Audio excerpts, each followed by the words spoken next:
a questão da idade, ou com relação ao peso, ou até mesmo o preço de uma determinada mercadoria. Então, basicamente, a gente vai verificar qual é o valor maior e qual é o valor menor, e a partir daí a gente faz uma subtração entre o maior e o menor. Bom, essa medida de dispersão, ela vai medir a dispersão total do conjunto de dados.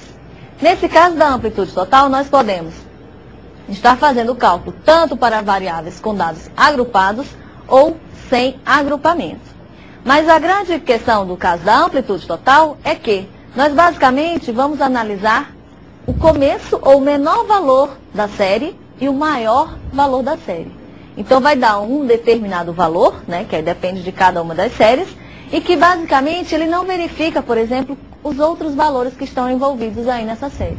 Então, embora seja muito fácil encontrar, por exemplo, o caso dessa amplitude total, que é, basicamente, a gente vai fazer uma subtração entre o maior e o menor. Ok, muito fácil, muito simples de encontrar.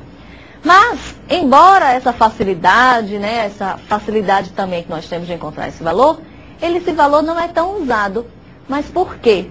Porque, basicamente, ele só olha o foco, o início e o fim da série. Não existe uma análise, por exemplo, dos elementos que se encontram, por exemplo, no meio dessa série. Tá bom? Vamos acompanhar um exemplo de como fica isso? Então, no caso do nosso exemplo número 1. As séries abaixo representam o histórico da temperatura de 3 regiões. Então, o X corresponde a uma região, o Y outra e o Z a outra. Nesse caso, nós temos 3 temperaturas para cada uma dessas regiões. O caso do X, nós temos temperatura 25, 25 e 25.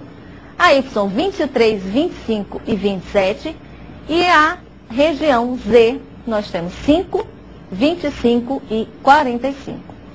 No primeiro momento, fazendo uma média, ou seja, encontrando a média aritmética para cada uma dessas regiões, no caso dos X, Y e Z, nós podemos observar aí neste quadro que em todos os casos, ou seja, nessas 3 regiões, o valor final da média se deu 25. Então, no X, 25 mais 25 mais 25 dividido por 3, nós temos esse mesmo resultado.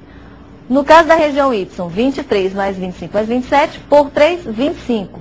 E o Z, 5 mais 25 mais 45, por 3 também, dá um valor de 25. Então, em todos esses casos, todas essas 3 regiões, a média aritmética é a mesma. Mas vamos verificar como é que vai ficar a questão da amplitude total?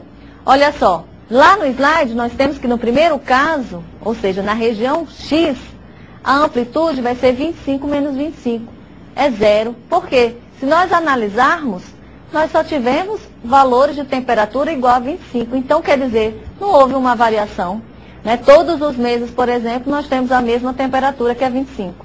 No caso da região Y, nós tivemos 27, que seria a maior temperatura, e 23, a menor temperatura. Então, nós tivemos uma amplitude total de 4. Agora, observe que o Z é o mais interessante aí. Nós tivemos nessa região uma amplitude de 40, porque o valor, ou seja, a maior temperatura que nós tivemos foi 45 e a menor 5. E aí sim nós temos 0, 4 e 40 para cada uma dessas regiões. O que é mais importante observar, por exemplo, na região Z, teve um dia de calor que Deus o livre, porque 45 ninguém merece, né? Então nós tivemos aí de... Quanto à amplitude total, não precisamos olhar a segunda coluna, na verdade a coluna das frequências. O que nos interessa são os valores observados, né? Na verdade, somente verificar o valor observado sem analisar se eles se repetem, na verdade, né? Só os valores da primeira coluna. Então, olha só como é calculado aí embaixo. A amplitude total, a gente pega o x máximo, né? Ou seja, o dado máximo, que é 5, e subtrai pelo x mínimo. E o x mínimo aí é o x1, né? Que é o 1, valor 1. Então, 5 menos 1, a gente tem a amplitude total deste exemplo, em relação a uma tabela, que é 4. Ok, pessoal? Então, lembrando, quanto maior a amplitude total, mais dispersos são os dados. Era aí no vídeo. Então, nesse caso, a amplitude total para dados agrupados com intervalos. Então, a fórmula usada para a identificação é semelhante à utilizada para dados não agrupados. Porém, identificaremos o maior e o menor valor em uma tabela de distribuição de frequência. E aí, pessoal, para isso, como foi falado no slide anterior, a ideia é a mesma. Só que neste caso nós precisamos verificar a primeira classe e a última classe. A primeira classe, ela começa com 1000 até 2000. Então a gente começa a observar que nós temos uma amplitude de classe de 1000 e 1000. E que a última classe, ela varia de 5000 até 6000. Ou seja, para eu encontrar a amplitude total, neste caso aí, para dados agrupados com intervalos de classe, nós precisamos verificar qual é a última classe, o limite superior da última classe e o limite inferior. Então, o que acontece? Com os anteriores, a gente viu que a amplitude total, no caso, trabalhava com os valores extremos, né? Já olha só, a variância e o desvio padrão são medidas que levam em consideração a totalidade dos valores da variável em estudo. No caso aí, pode ser temperatura, pode ser idade, peso, qualquer valor da variável de estudo. E não apenas os valores extremos, como a amplitude total. Então a gente verificou na amplitude total, que o que interessava era verificar somente os valores extremos.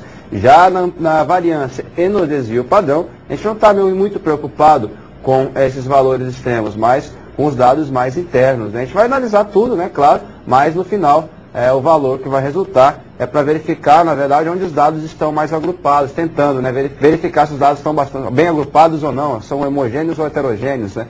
Então é isso que vai dizer a ideia da variância e também do desvio padrão. Então vamos lá. Variância. A variância ela é denotada pelo símbolo S elevado à potência de 2, S ao quadrado. E ela é encontrada a partir dos desvios de em torno da média aritmética. Dos desvios em torno da média aritmética. Sua forma é S ao quadrado, que é igual então ao somatório de todos os valores, que é o xi, né, menos a média, e isso, claro, a subtração do valor xi menos a média ao quadrado. Isso dividido, a somatória de todos esses valores, divididos por n. Então vocês vão ver que é bem simples, então, depois que aplicar um exemplo, ela é bem simples, então, para a gente entender. Na verdade, a equação pode parecer um pouquinho complicada, mas ela é bem simples. Vamos dar uma olhada na fórmula. Vai ser denotado pela letra S.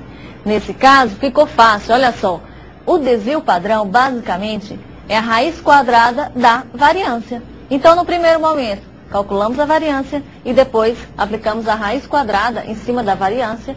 Consequentemente, obtemos aí o desvio padrão. Então, lá embaixo, só para reforçar a questão da fórmula, que o meu S vai ser igual a raiz quadrada de S2. Mas olha só quem é S2. Nós temos que o S2, justamente vamos voltar, o somatório de todas as idades, nós chegamos ao resultado de 224. Se a gente precisa, para encontrar tanto a variância e, consequentemente, a média, o desvio padrão, perdão, a gente precisa encontrar a média, não é isso? Como a gente verificou na fórmula. Então, o primeiro momento, o que a gente vai fazer é encontrar a média. Então, a gente verificou que a soma de todas as idades que estão aí presentes encontra-se um valor de 224, vamos dividir por 10, que é a quantidade de idades que existem. Então, nós vamos chegar no resultado de 22,4. No segundo momento, vamos começar a encontrar todas aquelas informações que a gente precisa aplicar lá na fórmula. Vamos encontrar? Vamos dar uma olhada de novo no slide? Olha só, então nessa terceira coluna nós temos fazendo xi, ou seja, de cada uma dessas idades, diminuindo da média. Que a média, conforme está lá embaixo, olha, a média é 22,4. Então, por exemplo, o 20 menos o 22,4 vai dar um valor de menos 2,4. Então, para todos esses casos, para todas essas idades, basicamente nós temos essa coluna. Essa coluna foi preenchida aplicando o xi, que é cada um desses valores, menos a média aritmética. Ótimo. Depois, a última coluna, basicamente, é a coluna anterior, que é a terceira coluna, sendo que é elevado ao quadrado. Então, nós fizemos aí, olha, o menos 2,4 ao quadrado equivale a 5,76. Virou positivo, menos com menos, multiplicado vai virar mais. Né? Então, nós temos aí no final, olha, todo o somatório. Então, nós fizemos para cada uma das idades existentes, elevado ao quadrado, e no final fizemos o somatório, que vai dar um valor de 180,4. Mas por que nós fizemos isso? Porque nós vamos precisar aplicar lá na tabela, na fórmula, perdão, da variância e, consequentemente, na fórmula do desvio padrão. Então, esse é um primeiro momento para poder encontrar esses valores. A gente já faz, primeiro, média aritmética, depois a gente vai verificar cada um desses valores menos a média aritmética, e depois esse determinado valor elevado ao quadrado, aí pronto. Nós já temos todas as informações para aplicar as fórmulas. Vamos aplicar? Vamos seguir então os slides. Então a gente tem agora, pessoal, um exemplo sobre a variância, né? Nosso quarto exemplo da aula de hoje. Então olha só, a gente já está aplicando as fórmulas, a nossa fórmula está aqui, somatório de xi menos a média elevado ao quadrado sobre n, a fórmula que a gente viu. E agora olha só, o uso dos valores que a gente já tinha calculado anteriormente. Então esse somatório, xi menos a média, né? Xi menos a média ao quadrado, naquela tabela anterior a gente calculou. É o que está na última coluna, pessoal. Então, somando todos esses valores, a gente encontrou 180,4, como a Tereza falou.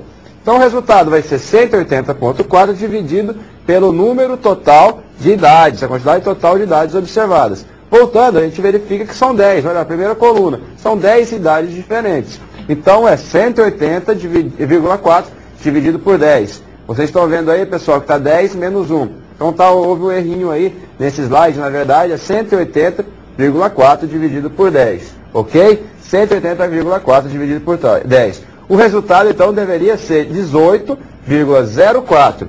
18,04. 20,04 seria 180,4 dividido por 9. Então, abstraiam, por favor, aí, porque foi um erro no slide. Então, na verdade, o resultado aí seria 18,04. Lembrando que o correto era a divisão por 10 e não 10 menos 1. Então, o que acontece? 18,04 é o valor de variância dessa série. Quanto maior esse valor, mais a série varia. Ou seja, mais heterogênea é a série. Quanto menor esse valor, menos a série varia, né? Então, o que acontece? Tem uma variância aí. Seria interessante ter alguma outra série para a gente comparar essas duas séries para ver qual que tem um valor de variância maior. Ou seja, qual que é das duas séries que varia mais, né? Ou seja, que tem maior, são mais heterogêneos os dados. Ok? E a variância é importantíssima porque a gente precisa dela para calcular o desvio padrão, como a gente verificou nas equações. Então agora, sabendo o valor aqui que a gente calculou com a variância, a gente pega o valor e vamos aplicar ele então no desvio padrão, não é mesmo, Tereza? Isso aí. Então vamos lá, desvio padrão. Está aí a equação, a gente já conhece a equação, que é exatamente aplicar a raiz quadrada sobre o valor da variância. Aplicar a raiz quadrada sobre o valor da variância. Então vamos trabalhar com o valor de 20,04, que é o valor que estava anteriormente, já que o cálculo está feito só para facilitar. Então, raiz quadrada de 20,04 é 4,48. Pessoal, 4,48. Se fosse utilizar o valor correto, que era 18,04, tirar a raiz quadrada disso, daria mais ou menos 4,27, 25, alguma coisa do tipo. Seria um valor próximo, 4, alguma coisa. Então, o que acontece? Repare que, porque o valor da variância é a potência do valor, né? Uma potência. Pega as idades, a diferença de xi pelas médias e multiplica por 2, não, desculpa, leva a potência de 2. Elevando a potência de 2, então o que acontece? O que acontece, então, elevando a potência de 2, a gente vai ter um valor muito mais alto, né? Muito maior. Então, quando você tira a raiz quadrada desse valor que é a variância, a gente vai obter um valor menor, que é o desvio padrão. O desvio padrão é mais interessante, pessoal, usar do que a variância, ok? Porque a variância tem um valor muito alto. Na verdade, só para comparar, quanto maior o valor, mais a série varia. Quanto menor, menos a série varia. Já no desvio padrão, o que acontece, a gente pode utilizar esse valor para verificar alguma coisa do comportamento. Então, no slide. Aí. O desvio padrão de uma série será sempre um valor positivo, e quanto maior este valor, maior será a dispersão entre os elementos dessa série. Beleza, então já nós falamos sobre a amplitude total, falamos sobre a variância, falamos sobre o desvio padrão, e agora a gente vai conhecer a última medida de dispersão. Vamos ver ele primeiro, qual é? Acompanha aí comigo. É o coeficiente de variação, que ela vai ser uma medida relativa de dispersão. Esse vai ser o grande diferencial dessa medida com relação às outras, porque a gente vai apresentar o resultado em termos percentuais, ela é relativa, tá? Vamos ver mais informações. Olha lá, é expresso em porcentagem, como eu tinha comentado, porque ela é uma medida relativa. E a fórmula para encontrar o coeficiente de variação, que a gente vai representar pelo CV, que vai ser o S. Quem que é o S? É o desvio padrão, multiplicado por 100, dividido pela média aritmética. Então, vai ser uma medida relativa de variabilidade. Bom, então vamos verificar algumas situações. Vamos lá. Quando que é esse coeficiente de variação? Em que situação que eu vou estar apresentando isso? Bom, ela é útil quando se deseja comparar, em termos relativos, o grau de concentração em torno da média de séries distintas. Bom, o que a gente pode pensar com relação a isso? Qual que é a grande vantagem de utilizar o coeficiente de variação? Vamos supor, eu tenho uma série de caixas de leite. Todas essas medidas aí são em litros. E também eu tenho uma série, ou seja, uma caixa aí de biscoito, e eu tenho essa medida em gramas. Bom, eu quero verificar qual é o grau de variação em cada uma delas. Bom, eu posso verificar só a questão do leite, eu posso verificar só a questão do biscoito. Mas a ideia do coeficiente de variação é que eu vou ter um valor percentual. E aí eu consigo verificar, por exemplo, se a variação é muito maior no leite ou com relação aos biscoitos. Ou seja, eu tenho aí medidas totalmente diferentes. Eu tenho um que é litros e outro que é gramas. Então, eu tenho um conjunto de caixas de leite e quero saber se realmente existe 1 litro de leite em cada uma dessas caixas. Então, eu vou verificar todas aquelas caixas, eu vou encontrar a média, eu vou encontrar o desvio padrão. Ótimo. Então, eu faço isso para a questão dos litros, no caso das caixas de leite. O mesmo processo eu vou fazer aqui para essas caixas de biscoito. Será que existem, por exemplo, 500 gramas em cada um pacote de biscoito?